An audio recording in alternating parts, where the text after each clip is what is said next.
Adventures of the Saint, starring Vincent Price.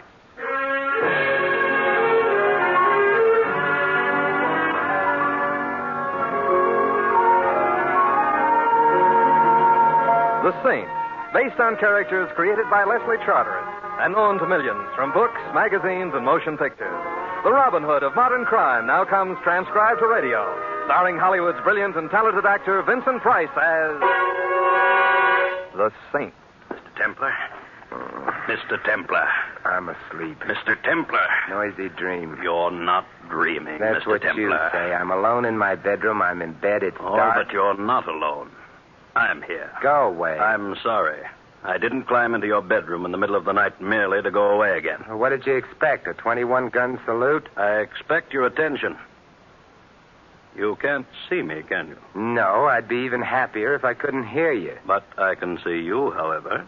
You're silhouetted against the window behind you. That was cunning of me. It helps me aim the gun I'm pointing at you. I'm so glad. I'd hate to have your aim suffer. Well, what do I do now? Get up, put the lights on, You don't do anything of the kind. No? Why? Are you shy? Yes. Let's say I'm shy. That's why you insist on holding this conversation with me in the dark. A conversation, obviously, that wouldn't be about the weather. What would it be about? Well, I'm a writer. A writer and shy? Nonsense. I need some advice. The only advice I can give all writers is don't. I'm writing a book about murder. I'm calling it The Story of a Perfect Crime. Sounds interesting. Thank you. What I came here for was to have you tell me whether or not the murder my book deals with is really a perfect crime. Go on. The man to be murdered, in my book that is, suffers from heart disease. He's a completely unpleasant character, a financier and a crooked one, a man who deserves to die. And he suffers from heart disease. For this condition, he takes daily at stated hours capsules containing medicine, capsules upon which his life depends. Now then, the murderer, in my book that is, decides to poison the financier. Oh, that's not cricket. No, it's murder. Murder that will be poisoning without poison. I'm waiting breathlessly for the next chapter. The murderer steals one of the capsules, pours the medicine out, and replaces the medicine with powdered sugar. He returns the capsule to the financier's pillbox. In due course, the financier reaches the capsule, takes it. His weak heart, lacking the medicine he needs, fails. And there you have poisoning without poison. Very ingenious. I think so. The poisoner can't be traced to the poison he purchased because he didn't purchase any. The murdered man is assumed to have died a natural death. An autopsy will show no poison in his body since there wasn't any. Well, is it a perfect crime? I can't see any flaws in it. Good. Then if you can't, I don't imagine the critics will. Don't you mean the police? Why should the police be interested in a book I'm writing? And why should the critics be interested in the murder you're committing? You're not serious. You are. I rather think I must leave now. Be getting light soon. No, don't move. I still have the gun pointing at you. If I had to shoot you, it wouldn't be a perfect crime, but you'd be dead nonetheless. But that wouldn't interest you, would it? Well, good night, Mr. Templar, and pleasant dreams. Thanks. Loads.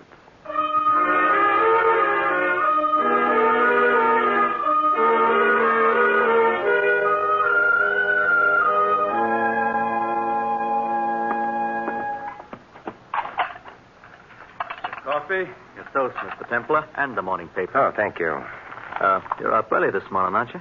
I couldn't sleep. Hey, any resemblance between this toast and toast is purely coincidental. What does your chef do, tan the stuff? Oh, no, Mr. Templar. He probably uses old shoe leather. Hey, what's the matter? Don't you like the headlines? Can't say that I do. Frank A. Clark, noted financier, dies of heart attack as police arrest him for alleged embezzlement. Oh. Was he a friend of yours, Mr. Templar? No. But he was a financier. He was crooked, and he had a weak heart. No wonder he died when he got arrested. Depends on whether he took medicine in capsules. What depends on that, sir? Murder, my friend. Murder.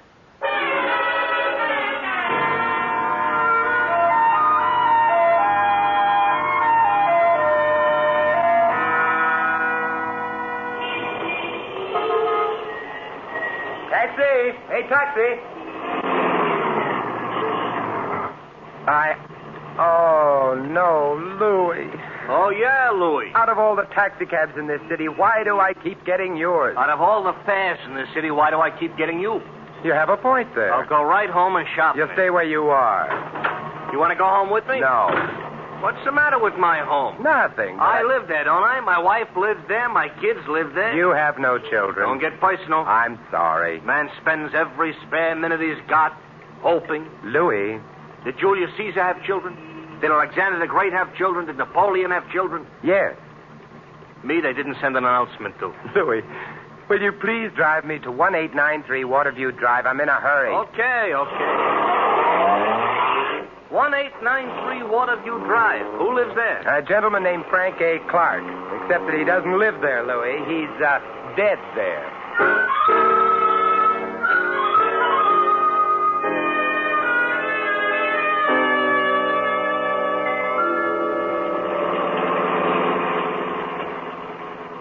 You're going to keep company with a corpse, Mr. Templar? I am going to visit his surviving relatives, if any. Why? Does it occur to you that it might be none of your business? Sure. It's none of your business? Well, now that we got that clear, why are you going to visit his Louis, relatives? stop the car, quick! Oh, I stopped. What happened? We've reached 1893 Waterview Drive. Oh, I'm careless about little details like that. Here, Louis, and don't forget to mention it to your income tax collector. I'll write to him.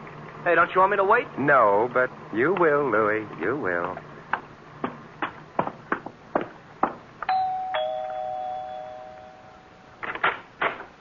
Well, hello there. Hello. This is the Clark home, isn't it? Sure, and I'm a Clark niece.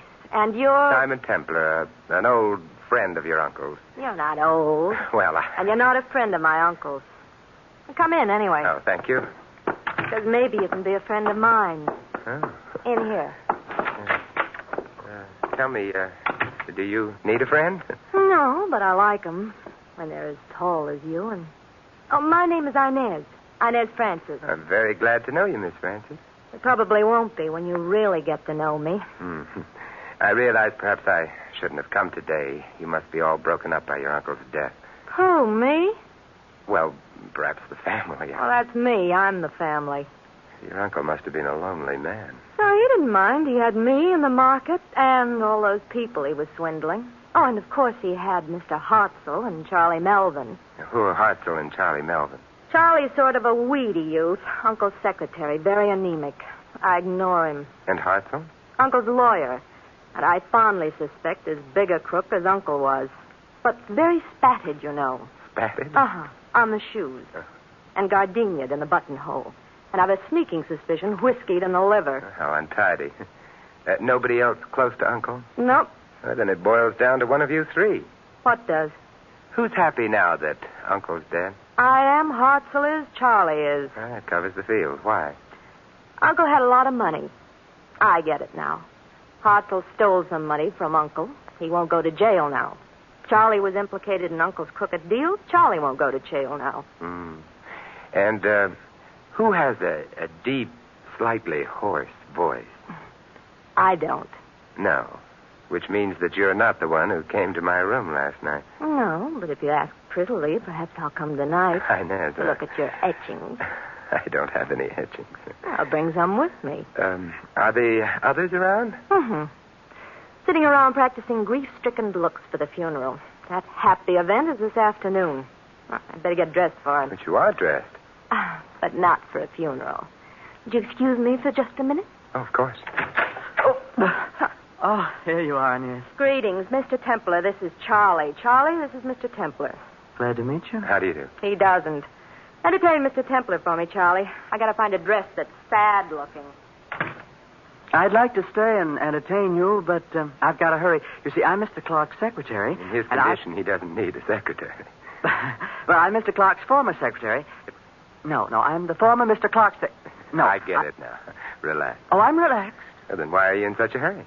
Well, I have to go out and hire some mourners, haven't I? Why? Well, it wouldn't look nice if there were only three of us at the funeral. Inez, Mr. Hartzell, and myself. No, especially since you'll all be grinning from ear to ear. May I ask you a question? Of course. Has your voice ever been deeper? Deep? Heavens, no. Ta-ta. Goodbye. Charlie, my boy. Or is he my boy? Oh, good morning. Good morning. My name is Templar, and I'm... Hartzell is my name. I'm sorry. I can't talk to you now. I'm in a hurry. Why? My tailor's expecting me. Your tailor? You'd hardly expect me to attend Mr. Clark's funeral in this, would you? Impossible. You see? So, if you don't mind, I'll just run along. Oh, Yes? what are you doing here? Looking for a man with a deep voice. Oh, sorry, mine isn't. But why are you looking for a man with a deep voice? He told me how Mr. Clark was murdered. Well, that explains it. What? Yes, he was murdered. But Mr. Clark died of heart failure. Indeed. You must be... I demand an explanation immediately. You've forgotten one thing, Mr. Hartzell. What's that? Your tailor is waiting. But And tailors are sometimes very temperamental. Besides, we can discuss this some other time. This evening? This evening. Here's my card. I'd appreciate your coming. If Mr. Clark was murdered, something must be done about it. Something will be.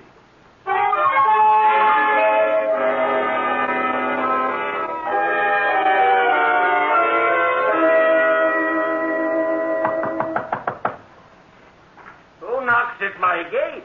Enter. Templar, as I live on sufferance and breathe with difficulty, Templar. Hello, Desmond. What happy winds waft you hither, Simon the Subtle? Desmond, I'm not an audience. Oh, Templar, I'm an old ham, and contrary to what they say, hams do not improve by aging. Still the gay adventurer? Well, I'm not especially gay at the moment. Murder. Oh, the last murder that was of any interest to me was that Elsinore thing.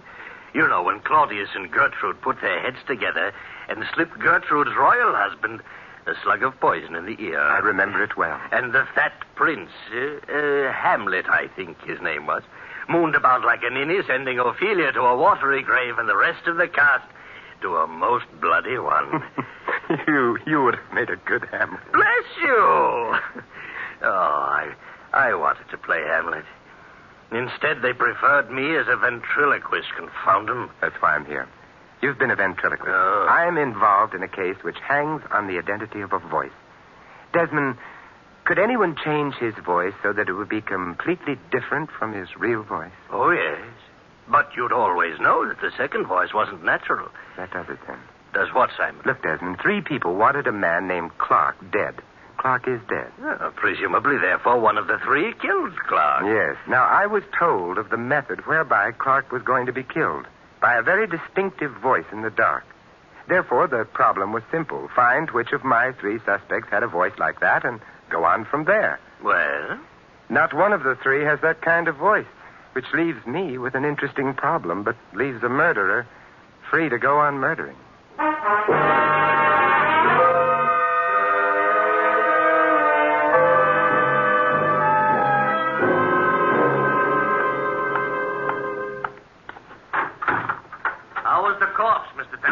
Dead.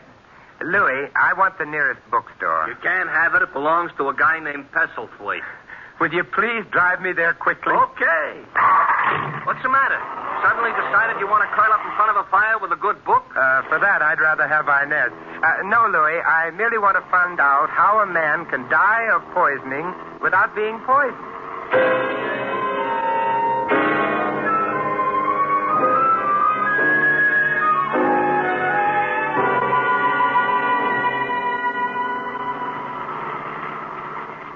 Stay in that bookstore very long. What's the matter? You didn't like Pestlethwaite? He didn't have the book I wanted. I know a place. Not that kind of book, Louis. What I wanted was a book on heart diseases. Oh, light reading, huh? Interesting. Heart diseases. These stores had one book on heart disease in stock until yesterday. So? Yesterday, the book was sold to a man, Pestlethwaite told me, who behaved in a strenuously agitated fashion. A man named Hartzell. Maybe the name was bothering you. Which reminds me, where am I taking you? Naturally, Louis, to a man named Hartzell.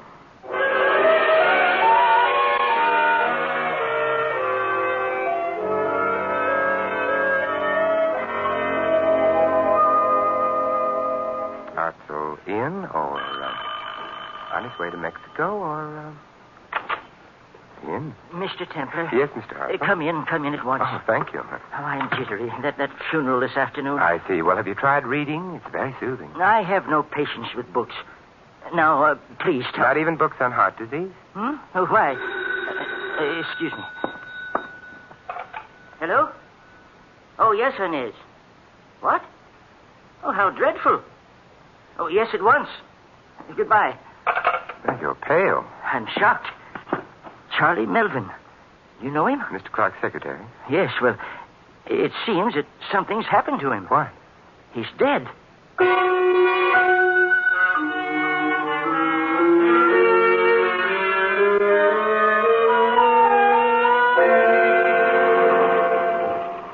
Tell him to hurry.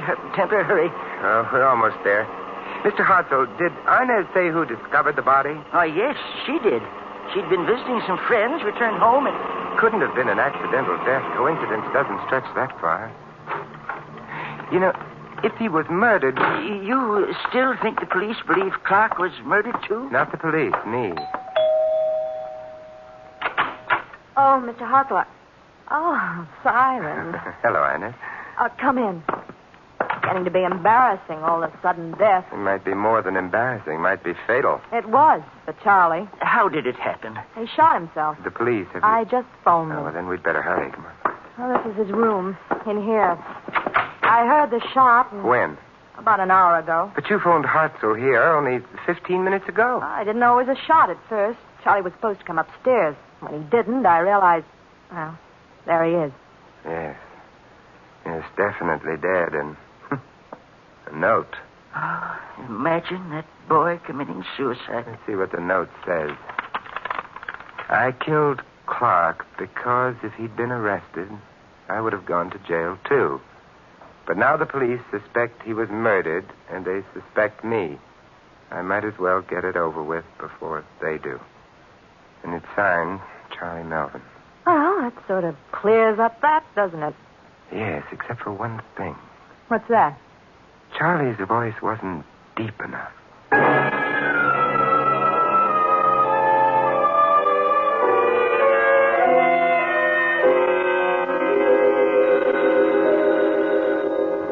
Alexander Graham Bell's little invention should sometimes be strangled. I'm asleep, and so should you be. Templar? Yes. Hartzell? Listen, I'm at the Ensign Club on Trocadero. Yes? I couldn't go home. Charlie's death so soon after Clark's. Anyway, remember that voice you told me about? I remember it very well. I just heard it. What? The man with a voice like the one you described was here. I'll be right over. He's gone now, but I followed him outside and heard him give the cab driver his address. Good boy. I have my car. I'll pick you up immediately. Fine. We can go right after him. It's some distance outside the city. Look, I'd travel to the North Pole for him. You don't measure miles when chasing phantoms.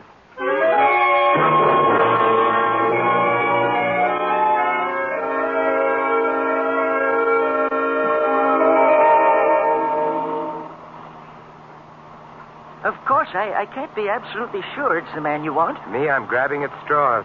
But his voice did sound like your description.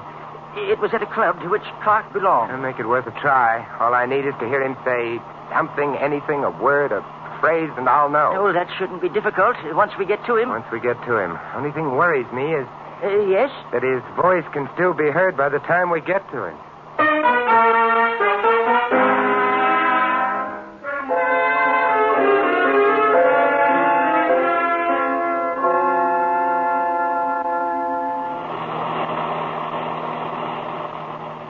Halfway to the North Pole. So you didn't take me literally, did you? You shouldn't be much farther. Templar. Yes? I don't understand about Charlie. I can't see him murdering Clark somehow. You don't believe he did it? Do you? Not especially. Oh, why not? I don't know. Intuition, maybe. Ooh, our little stranger likes seclusion, doesn't he? Evidently. You know, the police accepted that suicide note without question. Did they? There's the house. Oh, there aren't any lights showing. Well, he must have got here sometime before us. Went to bed, I guess. Yeah, probably. I wonder. Do you think he'll recognize you? Oh, probably. I couldn't see him, but he saw me. Well, that might be bad. Are you armed in case he tries anything? No, but we'll manage. Well, suppose he refuses to say anything at all. Well, that in itself would answer our question, wouldn't it? We ring? Certainly. Nothing if not courteous. It's so dark out here. So far from anything. Yeah, dark and lonely. You put it beautifully. He doesn't answer. Try the door. Very well. It's open. Good. Then we can walk right in. I can't see a thing. Here, wait a minute. I'll light a match. There, the light switch to your left, Hartzell. Oh, yes. Yes, of course. Oh, that's much better. Now, then... it's a very charming house you have here, Mr. Hartzell. What did you say? I said you have a very charming house here. My house? Well, you didn't really think I was fooled, did you? That voice you heard in your club was a fiction. It had to be. Our trip here was planned by you, so that we'd be alone here. Well, why would I want that? The better to kill me, my friend. Kill you say? That's what I say. Why would I want to kill you? And because, like yourself, I think that suicide note of Charlie's was a fake. Oh, I never said... I did. It is a fake. How did you know? The note ran to the effect that Charlie was committing suicide because the police suspected him of murdering Clark. But the police didn't suspect Clark of being murdered. Perhaps not, but you did. Yes, but Charlie didn't know that, Mr. Hartzell. I didn't tell him. Oh, very well. Just stay right where you are. What a handsome revolver. I did kill Charlie, so that there wouldn't be any investigation into Clark's death. I couldn't afford that. If you kill me, there will be an investigation. No, because no one knows you came here with me. Well, you're not going to die. You're going to disappear. Oh? In my furnace. I wouldn't like that. Too warm. I'm afraid your likes can no longer be considered. Well, in that case, I'll have a cigarette. Let me see now which pocket. Hold on. Oh, Mr. Hartzell, you won't. Oh, my, you dropped your revolver. Now I have two. You said you weren't armed. I'm such a liar. But then, you see, I knew when you asked me why you asked me. So perhaps I'll be forgiven. Templar, I killed Charlie, but I didn't kill Clark. I swear I Good didn't. heavens, Mr. Hartzell, I never for a moment thought you did.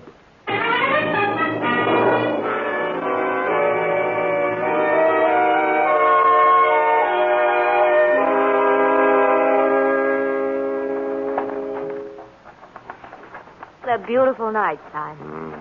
Poor Mr. Hartzell, all shut up in a dungeon cell. Yes, I'm afraid the beauties of the night are lost to him. Those beauties are also lost to Charlie and Mr. Clark. Don't be morbid. They're better off dead. Well, it would have been nicer to leave that decision to them. Mr. Hartzell, bless his fussy old soul, was really an impulsive man. And a foolish one. Let's not talk about him anymore. Let's talk... Of your uncle. Why? Because Hartzell didn't kill him. Oh? A man came to me in the middle of the night, in the darkness, so that I never saw him, and told me of a plan to murder Mr. Clark. It was a good plan, absolutely undetectable. The man left. All through this case, I've been looking for a man with a voice like the one that told me of murder. And? There were three people involved. Yourself, who'd get the money if Clark died. Charlie, who'd be saved from jail. Hartzell, who'd be free of embezzlement. Uncle certainly spread a lot of joy when he died. Charlie was murdered by Hartzell, but Charlie's was not the voice that spoke to me, nor was Hartzell's. Then whose voice could it possibly have been? That's the central problem. All right, why did the man come to me in the first place? Well, according to you, to make sure his method of murder would never be detected. But in coming to me, my dear, didn't he make sure of the very opposite? Oh. Well, then he must have wanted you to... That's right. He wanted me to detect murder, but why? Obviously not because he was going to murder anyone. I don't understand. The only voice in this case that I haven't heard is the voice of your uncle. My uncle? He was my visitor. But why?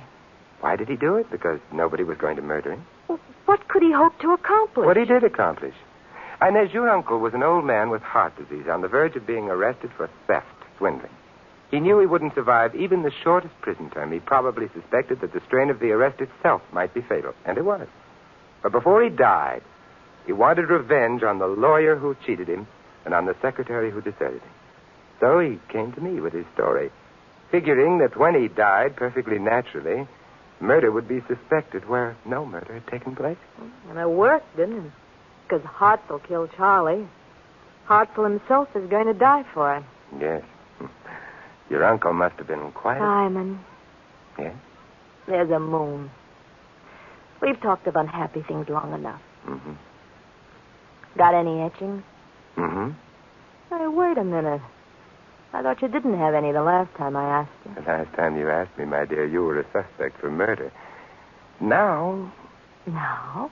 Now you're beautiful, you're blonde, and... Yes. It's just plain murder.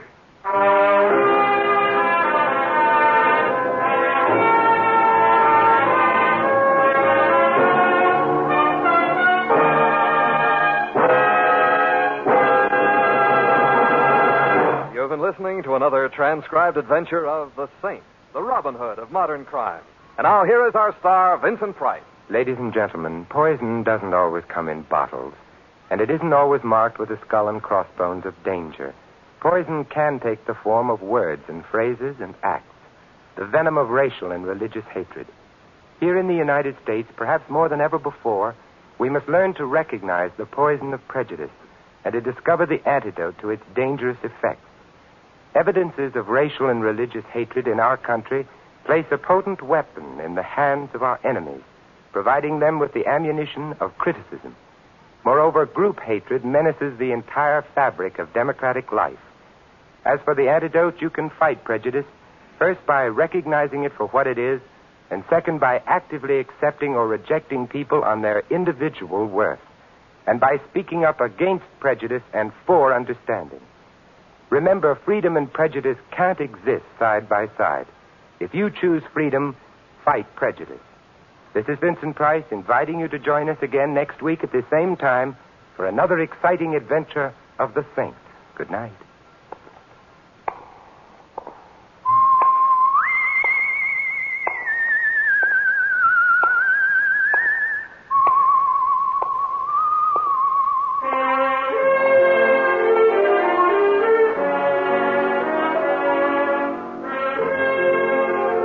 Tonight's script of The Saint was written by Louis Vittes. Our cast included Gene Bates, Lou Merrill, Fred Howard, Jack Edwards Jr., and Larry Dobkin. The music was composed and conducted by Vaughn Dexter. The Saint, based on characters created by Leslie Charteris, is a James L. Safier production and is directed by Helen Mack. Vincent Price is soon to be seen co-starring in RKO's production of His Kind of Woman. All you Saint fans will be glad to know that the Saint comic books are now on sale at all newsstands. Your announcer is Don Stanley. Programs, get your programs here.